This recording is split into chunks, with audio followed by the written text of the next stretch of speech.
दोस्तों, प्रधानमंत्री आवास योजना में हुआ भ्रष्टाचार, पीएम मोदी के खिलाफ मिले ठोस सबूत। खबर से भारतीय जनता पार्टी में मची हाहाकार। बीबीसी न्यूज ने प्रधानमंत्री आवास योजना में हुए भ्रष्टाचार का किया पर्दाफाश। भ्रष्टाचार में फिर आया पीएम मोदी का नाम। अगर आप भी मोदी सरकार की नीतियों का विरोध करते हैं तो लाइक कीजिए इस वीडियो को और चैनल को सब्सक्राइब करने के बाद घंटी बजाना बिल्कुल ना भूलें। दरअसल पीएम मोदी ने 1 अप्रैल 2016 को प्रधानमंत्री आवास योजना की शुरुआत की थी। भाजपा सरकार यानी पीएम मोदी ने कहा था कि इस योजना के तहत 3 साल के अंदर 1 करोड़ घर बनाए जाएंगे और गरीब जनता को दिए जाएंगे। लेकिन कई जगह ये योजना गरीबों को घर देने से पहले सरकारी अफसरों और जनप्रतिनिधियों को अमीर बना रही है। साफ लफ्जों में कहा जाए तो प्रधानमंत्री आवास योजना में सरकारी अफसरों द्वारा घोटाला किया जा रहा है और इस योजना में घोटाला करने के बाद सरकारी अधिकारी अमीर हो रहे हैं, लेकिन गरीब जनता को इस योजना का फायदा नहीं मिल रहा है। प्रधानमंत्री आवास योजना में बीबीसी ने एक पड़ताल की है और इस पड़ताल में भ्रष्टाचार के ठोस सबूत मिले हैं। बीबीसी ने इस खबर को छापा भी है।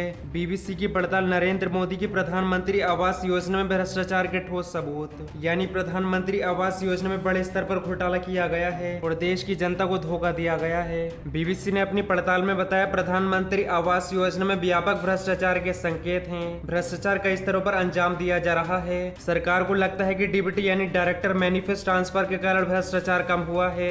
डीबीटी के तहत सरकारी योजनाओं के पैसे गरीबों के बैंक अकाउंट में सीधे जाते हैं, लेकिन बीबीसी हिंदी की पड़ताल में पता चला है कि बैंक अकाउंट खोलने में ही धांधली कर रहे हैं। बैंक कर्मियों की मिलीभगत से फर्जी दस्तावेज लेकर दूसरों के नाम पर खाता खुलवा रहे हैं। पूरी योजना में जनप्रतिनिधियों, सरकारी बाबू और दलालों के बीच गहरी साठगांठ है। आधार नंबर को भ्रष्टाचार रोकने के लिए हथियार के तौर पर देखा गया, लेकिन यहाँ भी नाम और फोटो में जमकर फेरबदल चल रहा है। तो दोस्तों, आप देख सकते हैं प्रधानमंत्री आवास योजना का जो पैसा है आधार कार्ड और बैंक खाते के जरिए जनता को पहुँचाना था, जिसमें सरकारी अधिकारी बड़े स्तर पर धांधली की, फर्जी बैंक खाते बनाए, आधार कार्ड कागजात फेरबदल किए ताकि पैसे खुद हड़प सकें। ये पड़ताल बीबीसी ने की है। बीबीसी की इस पड़ताल ने साफ कर दिया है कि प्रधानमंत्री आवास योजना से बहुत से लोगों को ठगा गया। घर देने के नाम पर जनता के साथ धोखा किया गया है। आधार कार्ड, बैंक खाते फर्जी बनाए जाते हैं ताकि अधिकारी भ्रष्टाचार को अंजाम दे सकें। लेकिन अब देखने वाली बात है कि केंद्र की बीजेपी सरकार घोटाले की जाँच करवाएगी या फिर नहीं करवाएगी। और ऐसे में इन सबूतों ने यह भी साबित कर दिया है कि कहीं न कहीं बड़े नेताओं के इशारे पर ये घोटाले हो रहे हैं और भ्रष्टाचार को अंजाम दिया जा रहा है। अब तो भ्रष्टाचार के ठोस सबूत सामने हैं, लेकिन क्या सरकार कार्रवाई करेगी या भ्रष्टाचारियों पर कोई कार्रवाई होगी, ये देखने वाली बात है।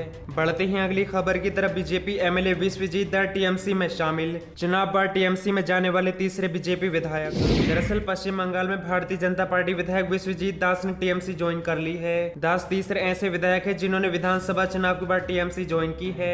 विश्वजीत दास भाजपा से पहले टीएमसी में ही थे, लेकिन विधानसभा चुनाव से पहले वे भाजपा में शामिल हो गए थे। सोमवार को विष्णुपुर से भाजपा विधायक तन्मय घोष टीएमसी में लौट आए थे। इनसे पहले 11 जून को मुकुल रॉय ने टीएमसी ज्वाइन की थी। बता दें कि पश्चिम बंगाल में चुनाव में भारतीय जनता पार्टी ने 70 सीटें जीती थीं। दास के पार्टी से इस्तीफा देने के बाद अब भाजपा की 72 सीटें ही बची हैं। सोमवार को टीएमसी में शामिल हुए थे विष्णुपुर के विधायक तन्मय घोष ने आरोप लगाया था कि भारतीय जनता पार्टी प्रतिशोध की राजनीति में लिप्त है। घोष ने दावा किया था कि पश्चिम बंगाल के लोगों के बीच अराजकता फैलाने का प्रयास कर रही है, जिसके कारण वे टीएमसी में शामिल हो गए हैं। उन्होंने कहा, मैं सभी से पश्चिम बंगाल के कल्याण के लिए टीएमसी में शामिल होने का आग्रह करता हूं। मुख्यमंत्री ममता बनर्जी के हाथों को मजबूत करने की जरूरत है। घोष भी पश्चिम बंगाल में विधानसभा चुनाव से कुछ दिन पहले मार्च में टीएमसी छोड़कर भाजपा में शामिल हुए थे। इससे पहले घोष टीएमसी की युवा इकाई के बांकुड़ा जिले के विष्णुपुर शहर के अध्यक्ष और स्थानीय नगर निकाय के पार्षद भी थे।